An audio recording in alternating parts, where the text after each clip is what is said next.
کہ جس سے محبت ہو جائے نا اس کے پسینے سے بھی خوشبو آتی ہے، اور جو برا لگنے لگے اس کی خوشبو سے بھی بو آتی ہے۔ صحیح بات۔ آپ کے گھر میں اگر محبت والا ماحول ہے نا تو پھر ہر چیز پر اعتماد ہے۔ ایک پہلے ہی آپ نے تکلیف پہنچا کر دوری کر لی، اب جب دوری ہو گئی نا، ناراضگی زیادہ ہے، ڈانٹ ڈپٹ جھگڑا زیادہ ہے، تو اس کے بعد ہر چیز ہی پھر شکوک و شبہات میں آ جائے گی۔ فرسٹ آف آل ایک پیار کا، محبت کا ماحول جب ڈیولپ ہو جائے نا تو محبوب و محب میں نہیں میرا تیرا، اگر ایک دوسرے کے ساتھ وہ محبت والا ماحول ہوتا تو پھر وہ سوال بھی نہیں ہوتے۔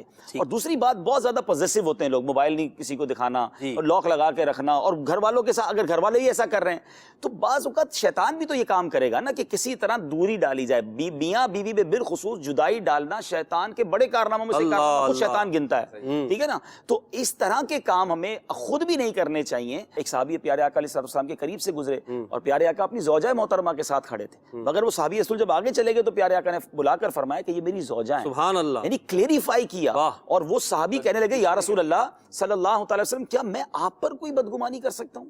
تو نبی پاک علیہ السلام کا وہ فرمان ہم سب کے لیے اس سوال کا جواب بنتا ہے کہ مفہوم ہے حدیث کا کہ شیطان انسان کی رگوں میں خون کی طرح دوڑتا ہے۔ یعنی صحابہ کرام کو نبی پاک کلیریفائی کر رہے ہیں اور ہم اپنے گھر والوں کو کچھ نہیں بتا رہے کہ میں کدھر گیا تھا، تو میں کس سے ملا تھا، تو یہ کال کس کی تھی، یا کیوں کسی لیڈیز کا فون آ گیا۔